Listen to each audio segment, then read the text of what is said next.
ഹരേ കൃഷ്ണ. എല്ലാവർക്കും നമസ്കാരം. അപ്പോൾ കുട്ടികളുടെ മഹാഭാരതം ഇന്ന് പറയാൻ പോകുന്നത് വിരാട് രാജ്യത്തെ യുദ്ധത്തെക്കുറിച്ചിട്ടാണ്. അപ്പോൾ നോക്കാം.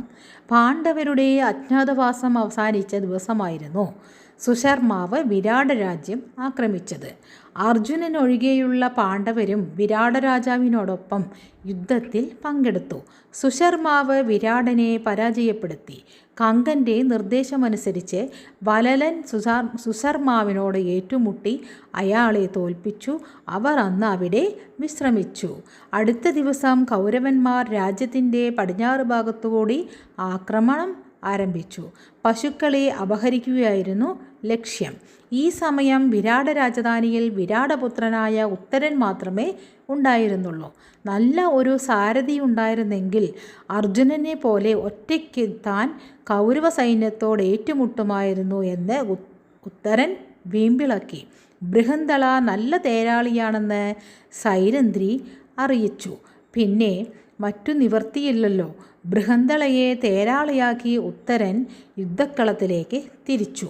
രഥത്തിൻ്റെ വേഗം കൊണ്ട് തന്നെ ഉത്തരൻ പരിഭ്രമിച്ചു.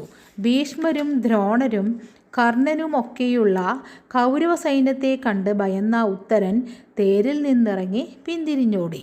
ബൃഹന്തള പിന്നാലെ ചെന്ന് അയാളെ പിടിച്ചുകൊണ്ടുവന്നു. താൻ ആരാണ് എന്ന സത്യം അർജുനൻ ഉത്തരനോട് പറഞ്ഞു. ഉത്തരൻ തേരാളിയായി. അർജുനൻ തൻ്റെ ആയുധങ്ങളുമെടുത്ത് യുദ്ധത്തിന് തയ്യാറായി. കൗരവ സൈന്യത്തെ ഒറ്റയ്ക്ക് നേരിടാൻ വരുന്നത് അർജുനൻ തന്നെയല്ലേ എന്ന് എല്ലാവരും സംശയിച്ചു. ദുര്യോധനന് ഇതിൽ പരം സന്തോഷമില്ല.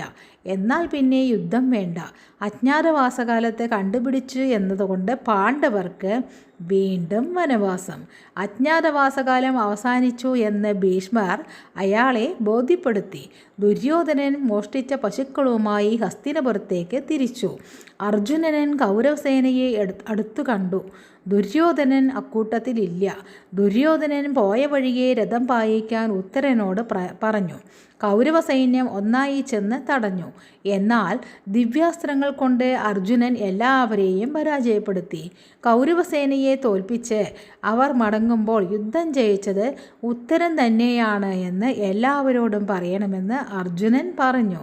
അത് വിഷമമാണെന്നും എന്നാലും അർജുനൻ അനുവാദം നൽകുന്നതുവരെ രഹസ്യം സൂക്ഷിക്കാമെന്നും ഉത്തരൻ വാക്കുകൊടുത്തു. കൗരവസേനയെ തോൽപ്പിച്ച് തൻ്റെ പുത്രൻ വരുന്നതറിഞ്ഞ് വിരാട രാജാവിനുണ്ടായ അത്ഭുതത്തിനും സന്തോഷത്തിനും അതിനുണ്ടായിരുന്നില്ല. ബൃഹന്തളയെ തേരാളിയാക്കിയത് കൊണ്ടാണ് ഇത് സാധിച്ചതെന്ന് കങ്കൻ പറഞ്ഞു. ഇത് പലതവണ ആവർത്തിച്ചപ്പോൾ രാജാവിന് കോപം വന്നു. തൻ്റെ മുമ്പിലിരുന്ന ചതുരംഗക്കരു എടുത്ത് കങ്കനെ എറിഞ്ഞു. ഏറുകൊണ്ട് ധർമ്മപുത്രരുടെ മൂക്കിൽ നിന്ന് രക്തം ഒഴുകി. അത് നിലത്തു വീഴാതെ സൈരന്ധ്രി സ്വർണ്ണപാത്രത്തിൽ ഏറ്റുവാങ്ങി. ഉത്തരൻ വിജയാഘോഷത്തോടെ രാജധാനിയിൽ പ്രവേശിച്ചു. യുധിഷ്ഠിരൻ്റെ ഇരിപ്പും സൈരന്ധ്രിയുടെ ശുശ്രൂഷയും കണ്ട് ഉത്തരൻ അമ്പരന്നു. നടന്നതെല്ലാം രാജാവ് ഉത്തരനോട് പറഞ്ഞു. ഏറെ താമസിയാതെ സത്യമെല്ലാം വെളിപ്പെട്ടു. എങ്ങനെയാണ് പ്രത്യുപകാരം ചെയ്യേണ്ടത് എന്ന ചിന്തയിലായി വിരാട രാജാവ്. തൻ്റെ മകൾ ഉത്തരയെ അർജുനനെ വിവാഹം കഴിച്ചു കൊടുക്കാൻ വിരാടൻ തീരുമാനിച്ചു. തൻ്റെ ശിക്ഷയായി കഴിഞ്ഞിരുന്ന ഉത്തരയെ ഭാര്യയായി സ്വീകരിക്കാൻ അർജുനൻ തയ്യാറായില്ല. പകരം മകൻ്റെ ഭാര്യയായി സ്വീകരിക്കാമെന്ന് വാക്കു നൽകി. അങ്ങനെ ഉത്തര അഭിമന്യുവിൻ്റെ ഭാര്യയായി. ഹരേ കൃഷ്ണ. ഈ വീഡിയോ കഴിഞ്ഞു. അടുത്തത് മഹാഭാരത യുദ്ധത്തിനുള്ള ഒരുക്കമാണ്. അപ്പോൾ എല്ലാവർക്കും നന്ദി.